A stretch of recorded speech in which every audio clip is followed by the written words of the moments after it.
Olá, sejam todas e todos bem-vindos ao canal Filosofia da Psique. Lembre-se de inscrever-se, clicar em gostei nos conteúdos. Eu sou João Vitor Wrobleski e apresentarei a temática de hoje. Olá pessoal, recentemente uma pessoa solicitou no nosso canal que falasse um pouco direcionado aos pais sobre a adolescência.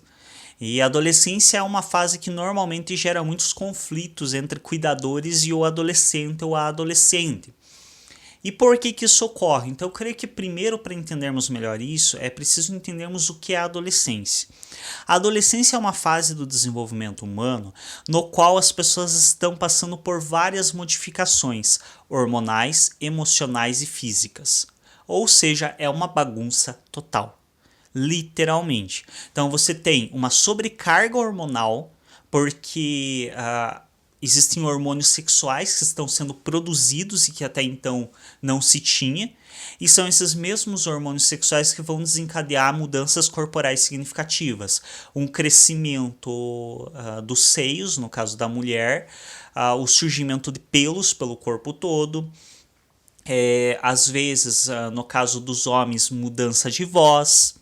Então existem várias modificações físicas que são geradas e desencadeadas pela adolescência, assim como mudanças hormonais que também geram desejos no adolescente que nem sempre ele está emocionalmente preparado para lidar.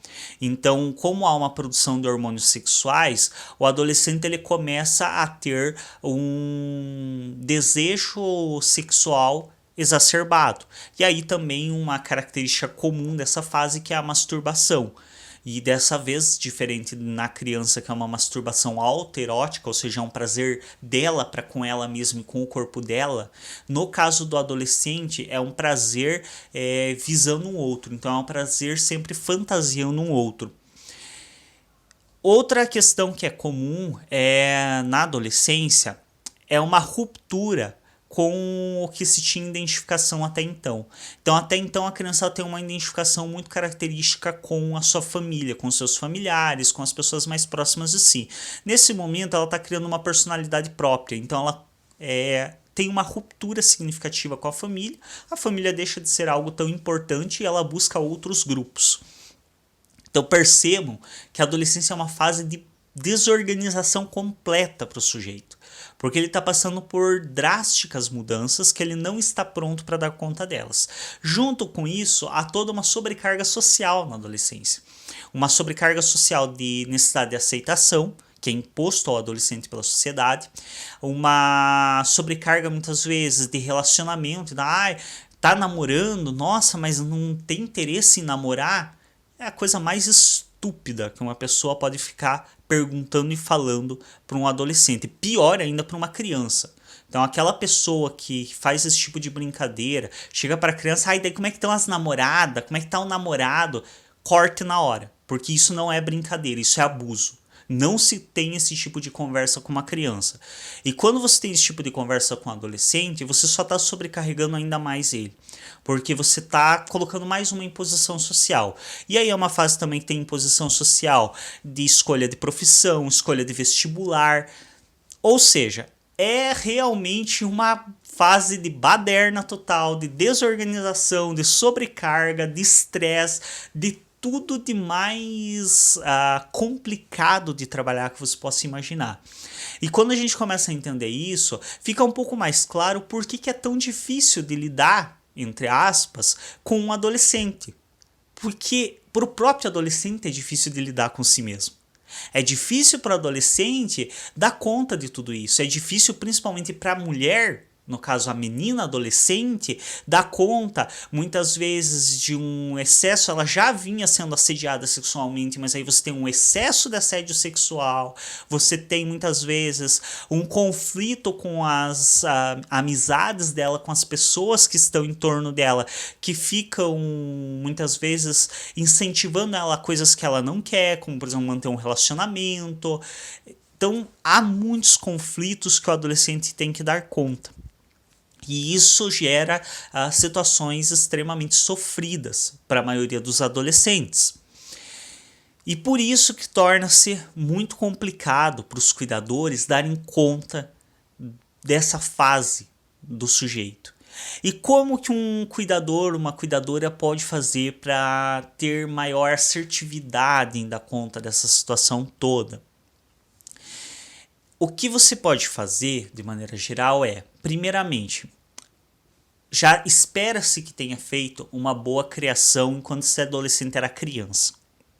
Então, se você, quando esse adolescente era criança, tratou ele com respeito, tratou a criança com autonomia, dando liberdade para ela fazer escolhas, dando liberdade para ela arcar com as consequências das escolhas dela, permitindo que ela fizesse suas próprias escolhas em relação à sua vida, orientando ela, não cobrando coisas, não se cobra coisas de criança, você orienta. Você explica a ela o que é esperado socialmente dela, você explica a ela qual é a tua visão de mundo, o que você acredita ser melhor para ela. O que ela vai escolher é questão dela, claro que se essas escolhas eu tenho consciência que vão culminar em resultados, em consequências extremamente graves para ela, eu não vou permitir, porque eu também tenho a obrigação de proteger a saúde e a vida dela. Mas se você deu minimamente uma autonomia para essa criança, você respeitou ela, você respeitou o direito de escolha, você esteve presente, você não falou para ela quando ela pedia para brincar que você estava cansado, que você estava ocupado, você foi e brincou com ela, esteve presente para ela durante a infância dela, já é bem provável que na adolescência essa criança ela já não seja um adolescente tão complexo de se relacionar. Por quê? É um adolescente que já vai ter um entendimento de que os cuidadores dão autonomia, dão liberdade, vai ter um entendimento de que os cuidadores são confiáveis para se falar as coisas que precisam ser ditas, então ela já vai ter uma construção de imagem desses cuidadores, pais ou quem convive com ela e é responsável por ela, já uma imagem bem mais amena, o que já vai facilitar muito a relação.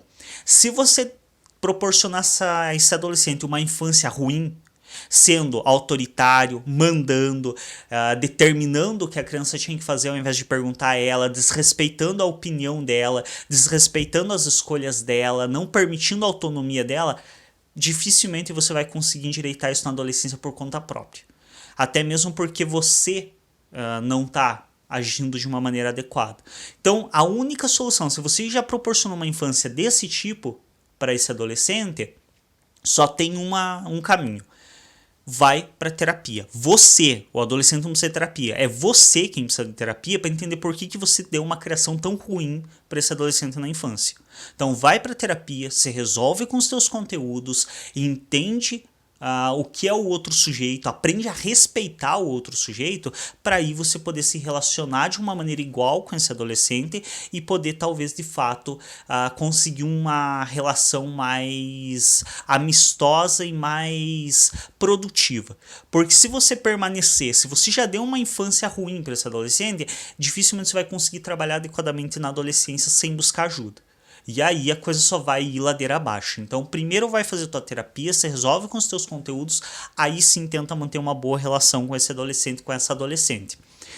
Se você proporcionou uma infância adequada para esse adolescente, já vai ser uma relação bem mais amena. Ainda assim, como tem todos os conflitos mencionados anteriormente, conflitos sexuais, conflitos emocionais, conflitos hormonais, ainda assim a relação não vai ser das mais fáceis. O que é preciso entender é que esse sujeito está em sofrimento nessa fase. Não é um sofrimento talvez que precise de terapia, então não é todo adolescente que precisa de psicoterapia não. Isso é uma banalização do trabalho do psicoterapeuta e é algo que não é benéfico. Então eu sempre me preocupo quando as pessoas dizem todo mundo precisa de psicoterapia. Pera lá, isso é muita banalização.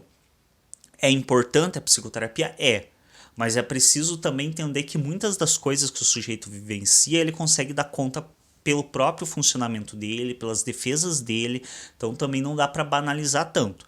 Às vezes é importante sim, como o adolescente está passando por todos esses conflitos emocionais, uma boa psicoterapia com um bom profissional pode auxiliar muito em ele diminuir essa carga de sofrimento. Mas entendendo que esse sujeito está sofrendo, eu não posso tomar como um ataque pessoal que esse sujeito faz.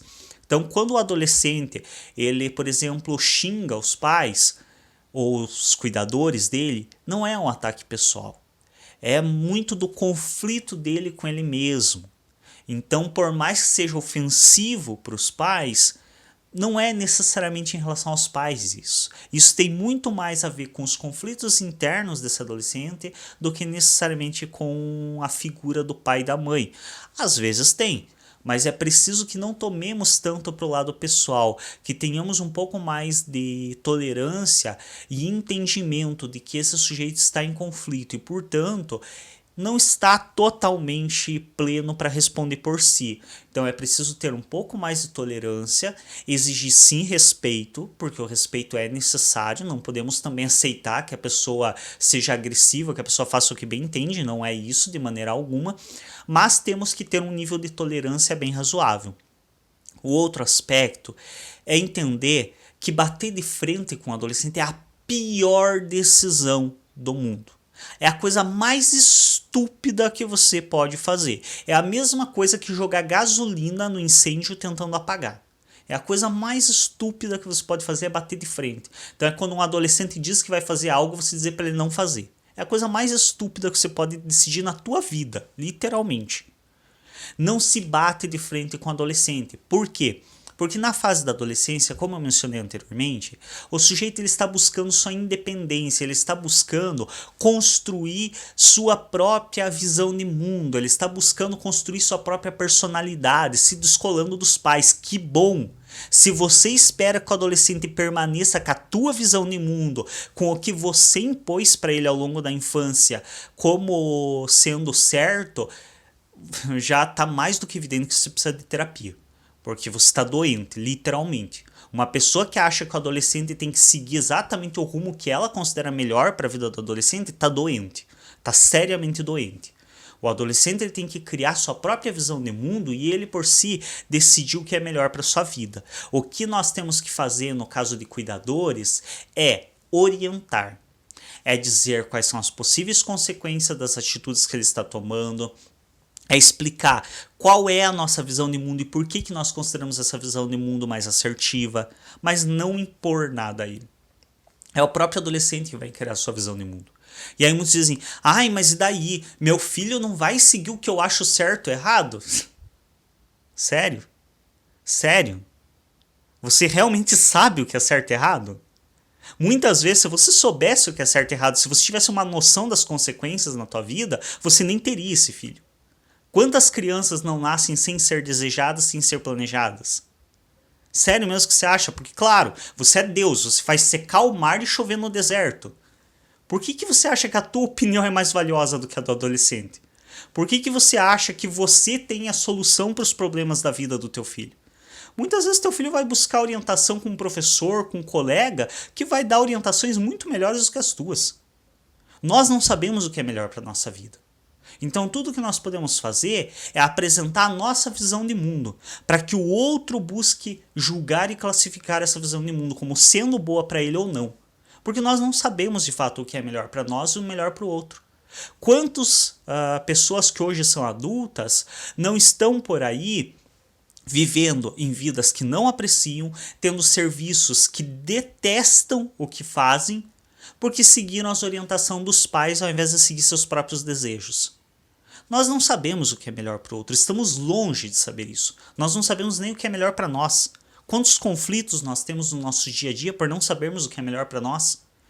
Você recebe uma proposta nova de emprego, fica cheio de conflitos, não sabe se sai do emprego que está garantido para ir para o incerto, mas aí o incerto tem propostas melhores, tem um salário melhor, tem uma proposta de autonomia melhor, e aí você surta, fica naquela indecisão, desesperado, e agora o que eu faço da vida? Mas aí chega em casa, acha que pode dizer para o teu filho, para tua filha o que fazer da vida.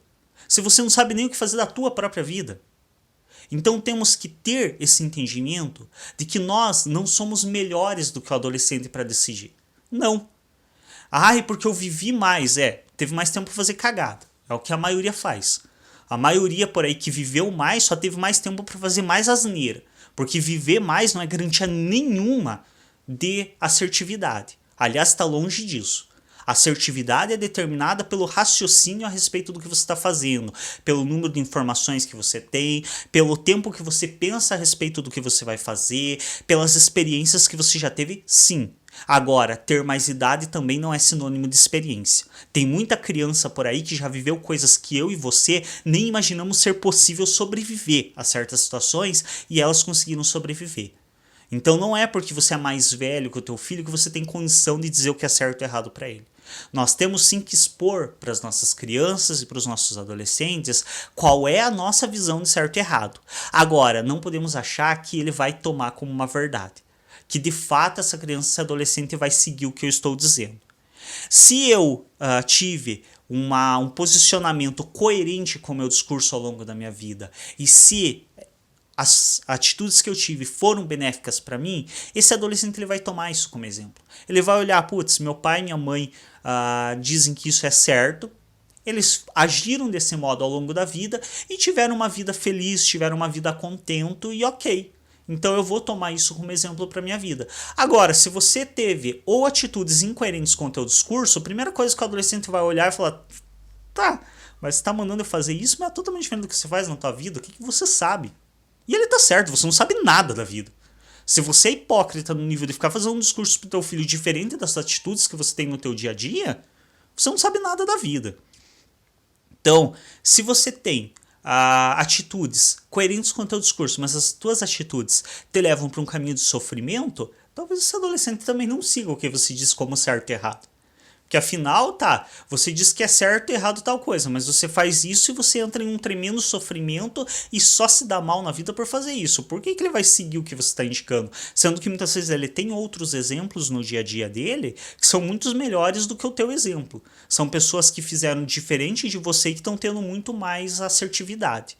E aí que entra o risco também de quem esse adolescente tem como exemplo para si. Então é importante que os cuidadores sejam exemplo para o adolescente. Não dê lição de moral, não fale, apenas haja de acordo. Seja exemplo, haja como você espera que o adolescente seja na vida dele. E entender que muitas vezes, mesmo você agindo de uma maneira que é entendida socialmente como correta, esse adolescente vai tomar outras pessoas que ele considera mais bem-sucedidas do que você, por exemplo. Então ele vai tomar professor, vai tomar um colega, vai tomar muitas vezes um vizinho como exemplo. E é isso. Isso, e por que isso é difícil para os pais? Nossa, mas meu filho não me toma como exemplo. Narcisismo puro. Egocentrismo total. De achar, como eu disse, que é um Deus que faz secar o mar e chover no deserto. Não, meu querido. Você é só mais um humano como qualquer outro. E o adolescente pode tomar você como exemplo para sua vida ou pode tomar qualquer outro. E o importante é nós estarmos disponíveis a esse sujeito. Nós estarmos literalmente disponíveis, sem fazer cobranças, sem ficar dando lição de moral, para que quando esse adolescente se sente em conflito, ele veja em nós uma figura de confiança. Uma figura que ele pode chegar e contar coisas sem ser julgado logo de início, sem ser apedrejado. Então muitos pais dizem, eu queria ser mais amigo do meu filho. Mas aí seu filho chega e diz que fumou maconha, o pai tem um surto, a mãe tem um surto. Não vai funcionar. Você está dando errado na vida. E não é com o teu filho, não é que você é um mau pai. Você está vivendo de maneira não muito adequada. Você não está entendendo direito a vida, essa é a questão. E aí fica difícil realmente de você se comunicar com um adolescente. Fica difícil se comunicar e ter um bom relacionamento, um relacionamento assertivo com o adolescente, se assim que esse adolescente chega para te contar uma experiência que para ele foi maravilhosa, você apedreja ele. Não dá, não vai funcionar. Claro, temos sim que alertar os adolescentes dos riscos. Então, você fumou maconha? E como que foi para você? Depois de você ouvir, de você deixar o teu egocentrismo de lado e ouvir como foi para esse adolescente, como que ele experienciou, como que ele vivenciou, com quem foi, em que situação vai, aí sim você pode dar de leve algumas pinceladas. Olha, só toma cuidado. Nem sempre quem te fornece esse tipo de coisa é confiável. Existem pessoas que vendem esse tipo de produto que não têm atitudes muito legais. Isso é você estar disponível ao adolescente. É você entender, primeira coisa, ouvir, que é a coisa que quase nenhum cuidador faz. O adolescente mal começa a falar, já baixa discurso moralista. Então Então a primeira coisa é ouvir. Depois que você ouviu tudo o que o adolescente falou, aí você pincela de maneira delicada e de maneira respeitosa qual é a tua visão a respeito daquilo. Sempre colocando, olha, tem certos riscos. Se realmente quer isso para tua vida, e entender qual é a situação que aquele adolescente está vivenciando e o que ele está te trazendo. Porque se você bebe, fuma e acha que ele ter fumado maconha é algo mais maléfico do que o que você faz no teu dia a dia, novamente, você está vivendo de uma maneira um pouco, digamos, duvidosa. Então, se você não entende do que o adolescente está falando, primeiro vai estudar, vai ler, vai aprender, vai entender a respeito, aí sim. Aí você tem condição de fazer uma orientação adequada do adolescente, você tem condição de estar disponível para esse adolescente de uma maneira verdadeira. Espero que isso tenha sido de proveito. Lembrando, como o adolescente está buscando uma independência, uma autonomia, bater de frente nunca funciona.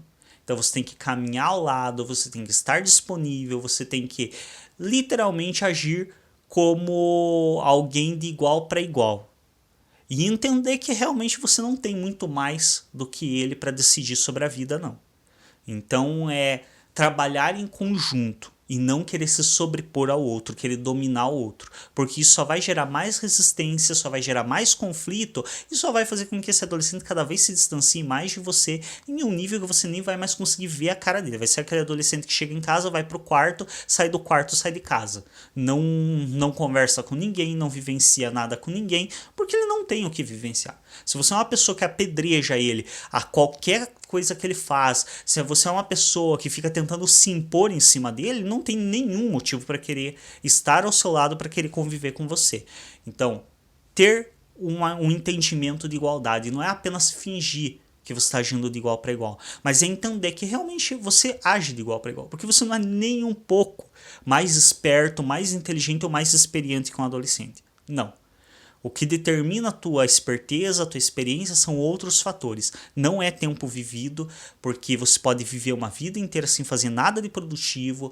Não é necessariamente a inteligência também, porque a gente tem pessoas inteligentes tomando decisões bem duvidosas. Então, é entender que realmente é uma relação de igual para igual, que eu tenho que sentar com esse adolescente e tentar auxiliá-lo, e não querer me impor sobre ele.